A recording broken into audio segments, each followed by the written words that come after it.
အားလုံးပဲမင်္ဂလာပါရှင်ဒီဗီဒီယိုလေးပါမောနော်အခြေခံသမားတွေအတွက်တည်တည်ထိုက်တဲ့ပတ်တန်ဘလော့မှာခေါ်တဲ့အခေါ်အသုံးနှုန်းလေးတွေကိုအင်္ဂလိပ်လိုရောမြန်မာလိုရောရှင်းပြပေးသွားမှာပါဒါပေမဲ့ဒီဗီဒီယိုမှာပေါ့နော်ဟိုကိုတိုင်းနီးတင်ပေးတာမဟုတ်ပါဘူးကိုတိုင်းနီးတွေကတယောက်နဲ့တယောက်ကမတူနိုင်ပါဘူးဒီဟာကကြတော့အားလုံးနီးပါအကုန်လုံးတူတဲ့အခြေခံသမားတွေလုံးဝတည်တဲ့အချက်ကလေးတွေကိုပဲထုတ်ပြီးတော့ပြောပြပေးတာပေါ့နော်ဘာလို့ဒီလိုအင်္ဂလိပ်အခေါ်အသုံးနှုန်းလေးတွေကိုသိသိလဲဆိုလို့ရှိရင်ကိုကပေါ့နော်ပတ်တန်စာအုပ်တွေထပ်ပြီးတော့လေ့လာကျင်တာပဲဖြစ်ဖြစ် YouTube ဗီဒီယိုတွေမှာပဲလေ့လာကျင်တာပဲဖြစ်နောက်ထပ်တခြားသောနေရာမှာလေ့လာကျင်လို့ရှိရင်ဒီလိုအင်္ဂလိပ်အခေါ်အသုံးနှုန်းလေးကိုသိထားလို့ရှိရင်ပေါ့နော်ကိုလေ့လာရတာပိုပြီးလွယ်ကူရဲပေါ့နော်အဲ့ဒါကြောင့်မို့ဒီဟာလေးကိုဝိညာဉ်ခြင်းဖြစ်ပါတယ်center front မြင်း center front မြင်းဆိုတာအခုမြင်းပြလေးနဲ့ဆွဲလိုက်တဲ့မြင်းပေါ့နော်ဒါကို center front မြင်းလို့ခေါ်ပါတယ်သူ့အတူကောင်းနေလို့ဆိုလို့ရှိရင်တော့ CF လို့သုံးပါတယ်ဒီဘက်နောက်ချမ်းရဲ့ဒီအမြင်းပေါ့နော်ဒီမြင်းချောင်းကြီးကလည်းဒါကို center front မြင်းလို့ခေါ်ပါတယ်သူ့ကိုအသုံးနှုန်းက center CB လို့ပေးပါတယ်ဂျိုင်းဆက်နှစ်ခုရဲ့ဟိုဘက်ဒီဘက်တိုင်းနဲ့ရှေ့ရင်ကျယ်မြင်းကိုကြတော့ front width လို့ခေါ်ပါတယ်ရင်ကျယ်မြင်း front width ကဒီမြင်းလေးပေါ့နော်အဲ့ဒါကို FW ဆိုပြီးတော့အတူကောက်လည်းမှတ်လို့ရပါတယ်ခဏကိုဒီနောက်ချမ်းမှာတိုင်ရင်ဒီဥစ္စာဟိုဘက်ဒီဘက်ကိုနောက်ကျောကျအမြင်လို့ခေါ်ပါတယ်မြန်မာလိုအင်္ဂလိပ်လိုက back weight BW လို့ခေါ်ပါတယ်ပတ်တန်မှာဆိုလို့ရှိရင်เนาะဒီမြင်းလေးကိုback weight နောက်ကျောကျအမြင် BW လို့ခေါ်ပါတယ်လေပင်တော့ထိတ်ကနေပြီးတော့ရင်ထိတ်ထိတိုင်းနာတာကို bus line ရင်မြင်းလို့ခေါ်ပါတယ် bus line ရင်မြင်းကပတ်တန်မှာဆိုလို့ရှိရင်ဒီဟာလေးပါ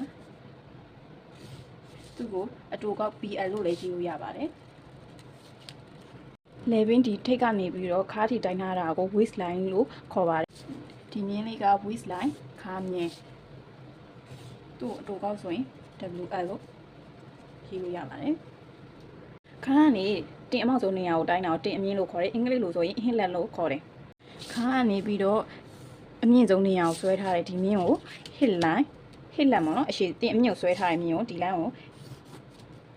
hip line HL လို့ခေါ်ပါတယ်အတူကောက်ဆိုရင်ချုပ်ရိုးမြင်းပေါ့နော်ဘေးချုပ်ရိုးမြင်းကိုဒီမြင်းလေးကိုစိုက်စင်းလို့ခေါ်ပါတယ်အတူကောက်နေနေဆိုရင် SS လို့ရေးလို့ရပါတယ်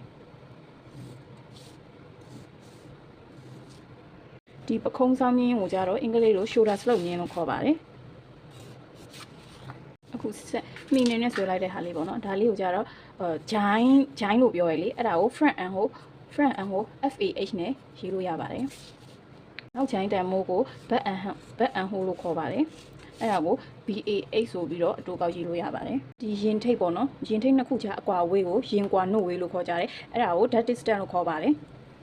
ပတ်တန်မှာဆိုရင်ဒီအကွာအဝေးကိုပြောတာပါ dead distance သူ့ကို DD လို့လည်းပြောလို့ရပါတယ်အင်္ဂလိပ်လိုအတူခေါ်ပါဒီ level ပေါ့နော်အနီရောင်လေးနဲ့ဆွဲလိုက်တဲ့ဟာကို neck line ပေါ့ neck ပေါ့နော်အဲ့ဒါကို FN front neck ဆိုပြီးတော့အတူကောက်ရေးလို့ရပါတယ်နောက်ချမ်းကို back neck ဆိုပြီးတော့အတူကောက်ရေးလို့ရပါတယ်BN ပေါ့နော်လေပင်အချိုက်ကနေပြီးတော့ရင်ထိတ်ထိတိုင်းထားတာကို bus point PP လို့ခေါ်ပါတယ်ပတ်တန်မှာဆိုဒီကနေပြီးတော့ဒီထိတ်ကိုတိုင်းတာပါအဲ့ဒါ PP ပါကွန်မန့်မှာလည်းဒီနေ့ဝေမျှပေးတယ်ပေါ့နော်ပတ်တန် blog ရဲ့နှုတ်ထုတ်ထားတဲ့စာရွက်ကိုပေါ့နော်တင်ပေးထားပါတယ်တကယ်လို့လိုအပ်လို့ရှိရင်စိတ်ထားလို့ရပါတယ်ရှင်